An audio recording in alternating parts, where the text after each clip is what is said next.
biggest thing for our team this week was not just to regain the health and energy and things like that, but just absolutely stay locked into getting better and not get away and not get distracted from anything other than how much improvement can be made.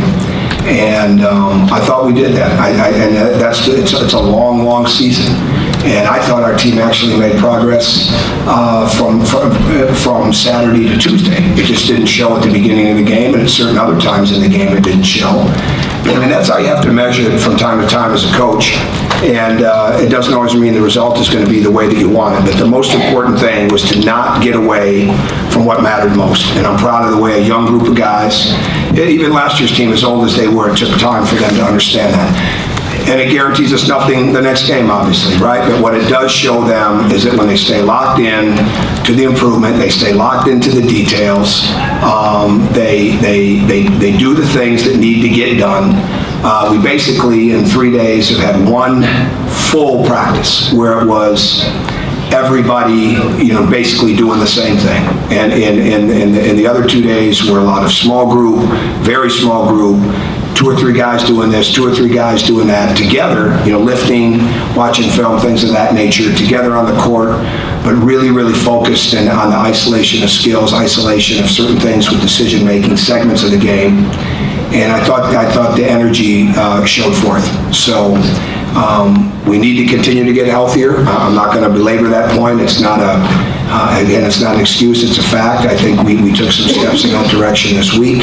It's not anything that we come out and talk about consistently, but it's all part of this. We've got guys that are still navigating the fact that they went through some serious surgeries in the off season, and that's not why we're losing games. I mean, in the past, but what it becomes is it's all part of this process again. So we really proud of the way that they played. I thought everybody, and obviously the start was great. I'll answer individual questions. Answer the questions about individual players, but I do want to make a point about Zach McRoberts. I thought he played 12 possessions. We scored in 10 of those 12, and they scored in 2 of those 12. And to me, the biggest thing, he's an example of what you want. Don't worry about what's said on the outside. Don't worry about what somebody thinks. You worry about what you can get better at. You worry about how you impact the team. And that's exactly what we want to continue to build forth in this program. So, go ahead. Mike? I think you had 22 assists on 29 made baskets. Did you sense better connection, better movement? Well, I think the movement was better. Yeah, I don't think the connection's been a problem. I think the movement's been a problem. So, I mean, we still had moments where it wasn't as good today. No question about it. And especially with the zone, we'd have zone offense, and then we would stand a little bit. And that wasn't what the game was giving us. The game was giving us cutting and movement, and that's where we're best anyways. And they did a good job with their zone, but once we got the ball in the middle, it's really a matter of reversal. It's a matter of it touching the paint, whether it's the post up or against the zones, especially the free throw line. It's about getting out to the other side. And we were really, really focused, and maybe so much, on not handling the ball as much that sometimes we probably didn't get into the gaps with the dribble the way that we should have. But I thought the passing especially, we really tried to harp on that. We don't need the dribble all the time. What we need is the cutting and the movement. The cutting got better as the game went on. On your perimeter defense, certainly in the first half, they only had 3 shots, but it really looked like you were locked in the face. Yeah. Other than the start the other night, we're locked in pretty good there too. They just made more shots. We didn't move as well as we needed to move early in that game. And in this game, we had really good movement. We had good energy defensively. Our deflections were up. We had 38 deflections each. The last 2 games, we had 37 at halftime. I mean, that to me that's the story for me. When it comes to defensively.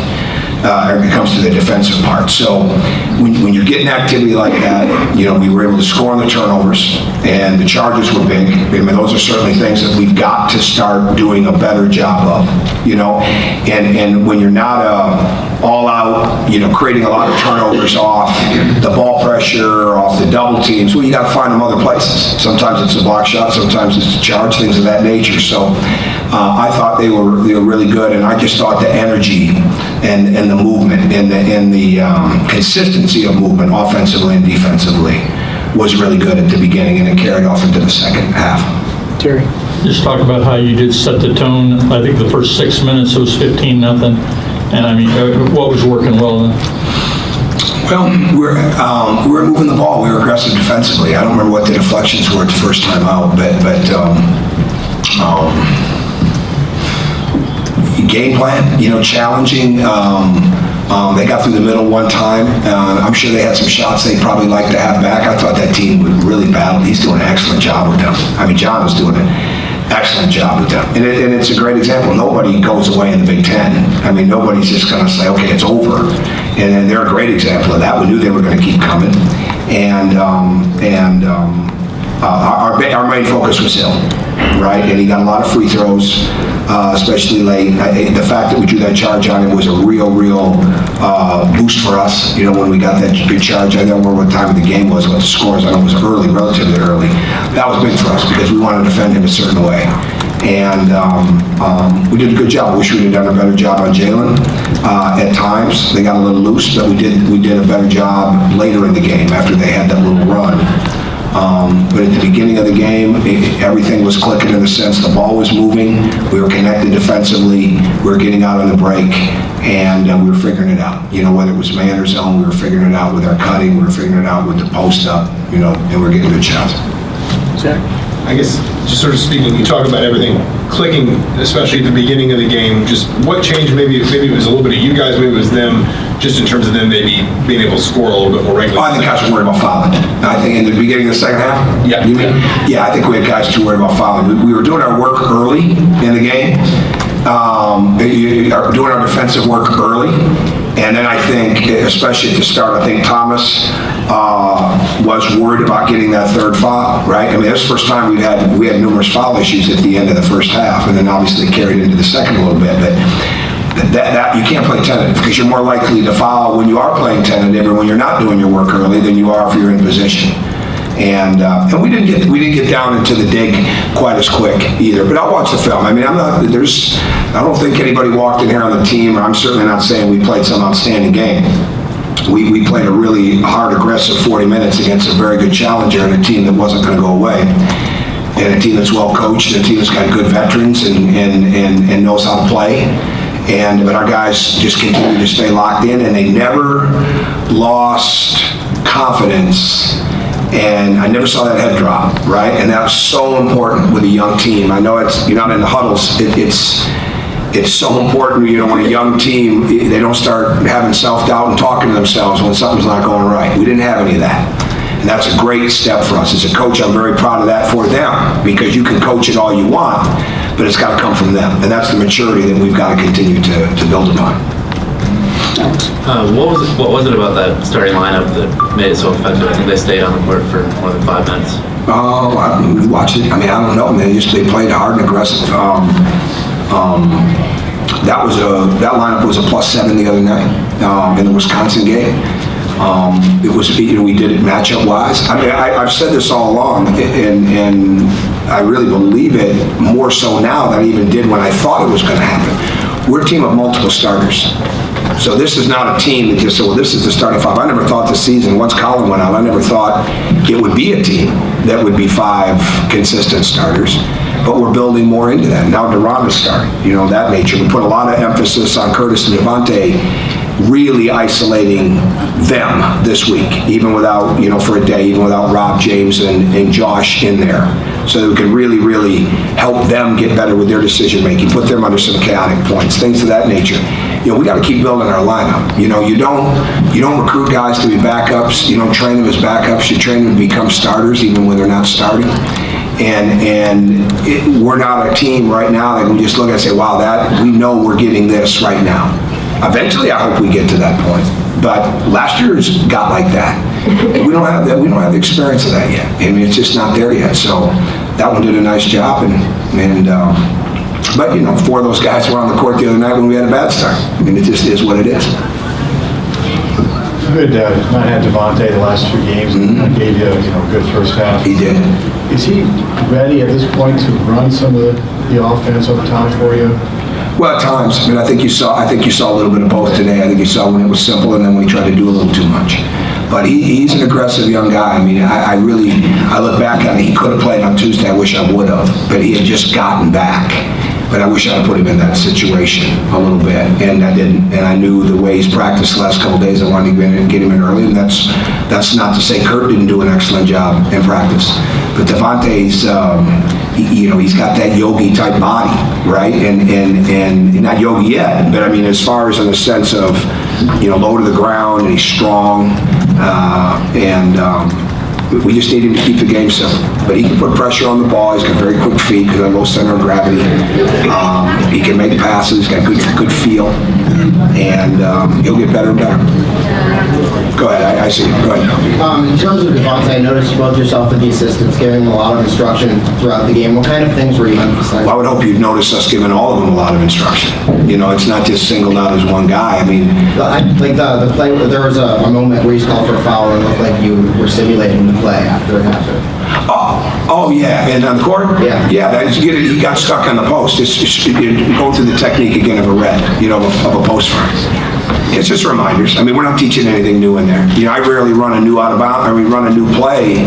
I rarely, with this team, drop anything, right? It's stuff that we either put in that day or we've had in. But I would hope we're a hands-on coaching staff. I got an unbelievable coaching staff. I mean, I'm not sure how Tim Buckley got the scout away from Rob Judson on this one, right? But they did. Those guys, you may not want to hear it, but I'm never going to get tired of saying it. This coaching staff is incredible. And the time that they put in, and not just the work. I mean, everybody works hard. I'm not talking about that. It's the level of energy that they have with these guys. It's it's the level of truthfulness. It's the level of detail and demanding, and guys respond to that.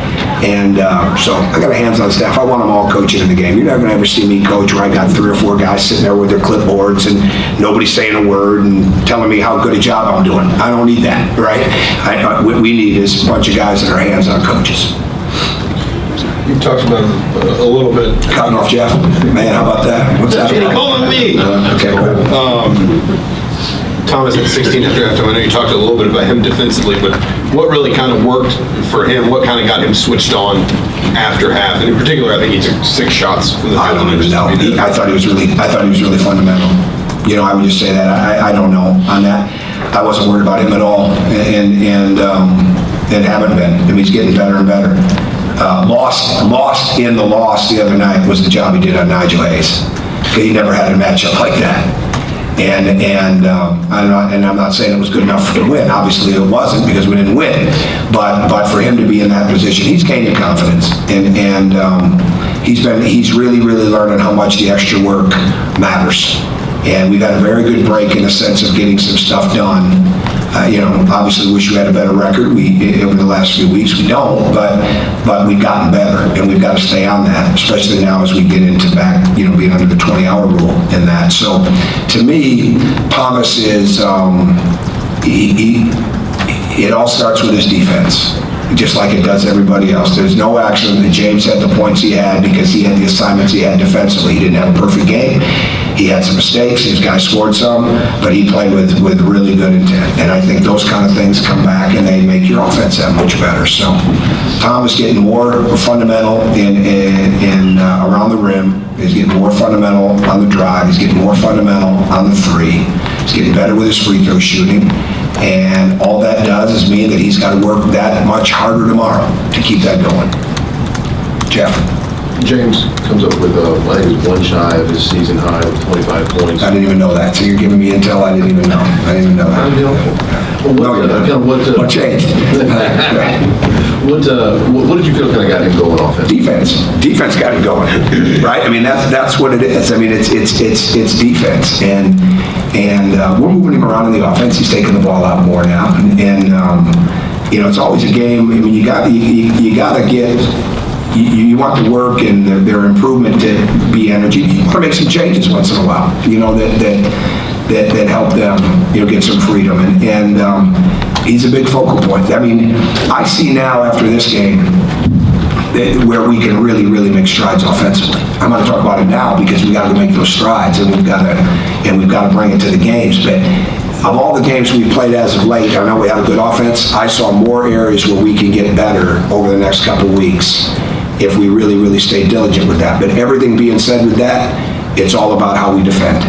And when guys are defending and their feet are really moving and they're active, you know, it was added bonus that we could create some turnovers, but there's no reason we shouldn't be running out, you know, even on made baskets. And I bet we get our energy from the defense, and they get it that way every day in practice, and it's obvious to them in practice, and they don't always carry it forth in the game the way it needs to be. But today was a day that really showed them that again. Yes, Pete? Tom, did defense get Rob going, especially in the first half, Johnson? The defense got everybody going. I mean, it just did. I mean, they all defend. He had a big assignment with Malcolm Hill. But, yes, I mean, our defensive energy, awareness, movement, I mean, that's what it is. I mean, it sounds easy. I know it's not easy, but it really is that way. When you're locked into defending and rebounding at a high level, it's amazing what it does to your offense. And that's the best way we can possibly play. All right, Coach. Just one quick follow-up on Robert. You know, obviously you said he didn't start the other games because he didn't want to go three-guard lineup against Wisconsin to start. He starts tonight at 36 minutes. His defense gets 18 points. Just your overall thoughts on how well he played. He's got a plus 42 in the 3 Big Ten games. Plus minus. It is? Yeah. And I'm not worried about it. All I want is that defense. Like, I look back at the numbers. Nick Zeisloff a year ago, this time was 2 of 15 from 3 in the Big Ten. He didn't break out until the 4th game against Minnesota. You know, it's not about that. I mean, what it's about is everybody understanding that we have got to be really good defensively, because it's a really good league. You know, when you play at Louisville, it's a really good team.